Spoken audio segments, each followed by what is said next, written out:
Well, hello and welcome to another video. The one complaint that I have gotten about my northern video is that I make it look too easy. And the reason that I make it look too easy is I've done too many of them. So I am going to do something that I have no right to do, which is why this is called Watch a Yankee Clean a Catfish. This is a, about 7-pound catfish that I caught with my grandsons here.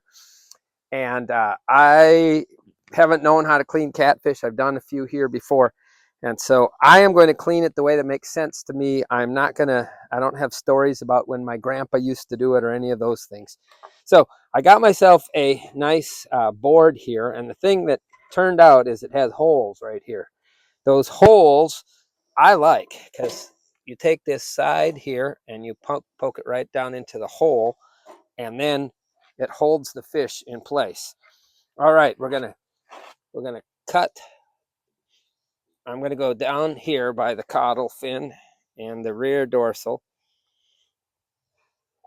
And I'm gonna make a little cut, and then I'm gonna poke through just on top of the bone. So this is what I do on my, I do it a different way, but this is what I do on my, hey, grandson gets away from the direction of the knife. All right, so now this much you would probably recognize if you've been trying to clean fish the way I do. I cut forward as far as I can on the, now I'm gonna continue up here, and this has this little pouch here that comes up on the head. And so, I don't know, to me it seems like that's a lot to waste. So I'm gonna loop over that. Now, I always read stories about old timers having their big nail and they would peel the skin off, and fair enough, I have no idea. Maybe if you're catching 80-pounders, the skin is like enough that you can do that. But for me, this seems to be the way. So I'm going to cut back down. Right here is a row, and then it goes to the row of bones. And so I'm going to just cut through till I get to that rib cage, and then I'm going to come out the rib cage out to the outside of the fish. And I'm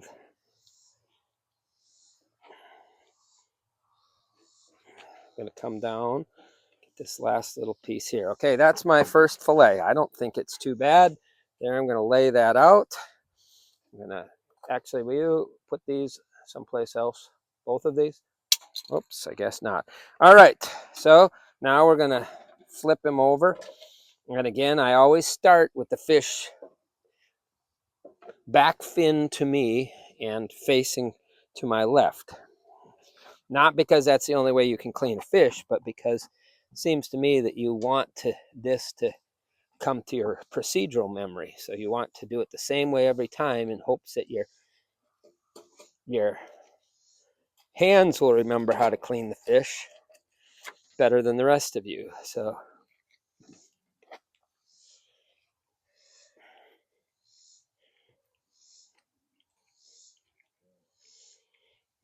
okay, you're going until I hit it. Then I'm going to try this around this little.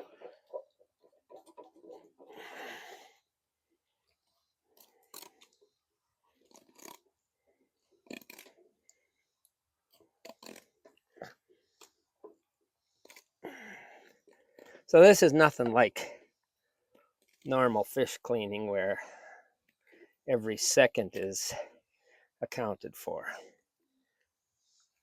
This is just me learning how. So hopefully you will feel confident in undertaking it and not compare yourself to somebody who's cleaned 1,000 of them before and it makes it look like it should be able to do it in your sleep. All right, coming down the rib cage again, and then once I get to the last bone on the rib cage, I'm going to slice right down to the bottom. Okay, there's my second fillet. I left some here I wouldn't be happy with that. Now this is fascinating to me, that all of this fat that's in a catfish. We actually rendered some of it because I thought, oh, what if it's like this really valuable fat? Problem is, it smells like fish oil, and I don't know whether that would be something good. Okay, now then the last set of this is, I actually learned yesterday, cut that through and now stick this through. I'm going to set this so it balances, and then I'm going to cut on the bottom side of the rib cage.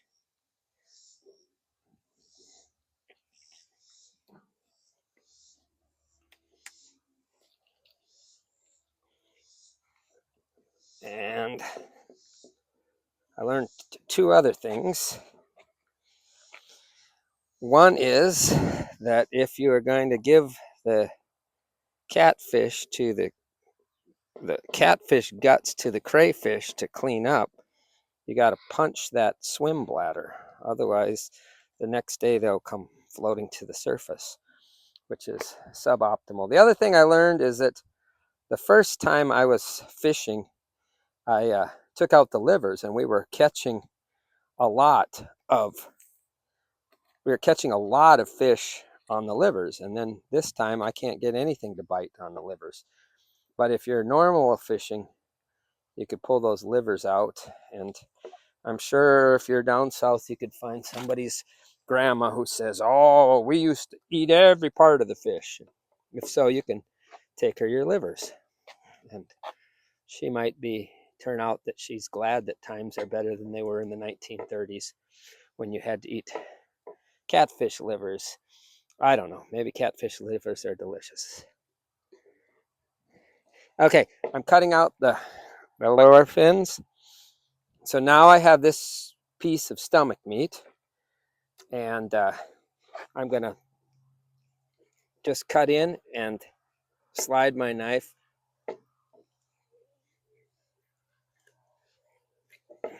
and fillet it off the skin. I'm going to flip it over.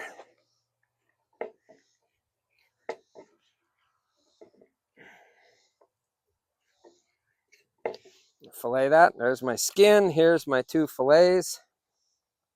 Now I'm going to fillet this stomach lining off too. I don't know if it is if it doesn't taste well, or maybe I'm getting rid of the best tasting part of the fish.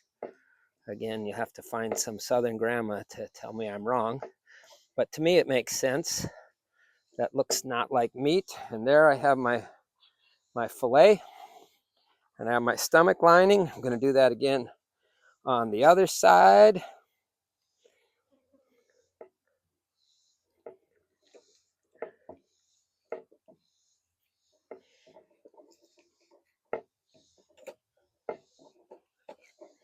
And I'm going to have another fillet. Those are pretty decent fillets when you're talking about a 7-pound fish. Then I'm going to take out my regular fillet. If you have an electric knife, this is the place where I tend to really like it.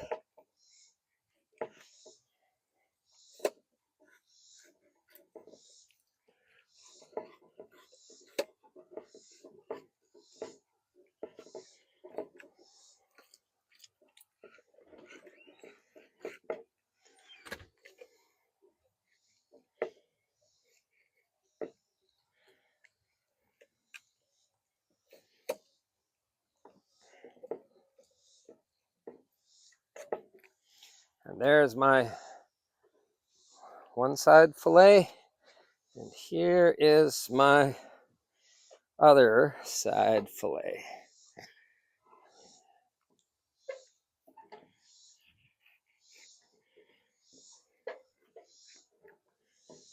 Oops, missed a little bit of meat there.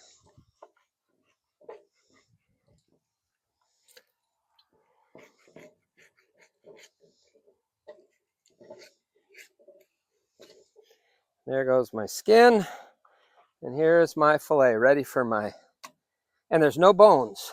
So my second. So there you have it, a Yankee goes and fillets a catfish. You can laugh at me or you can learn from me. Hopefully I didn't make it look too easy.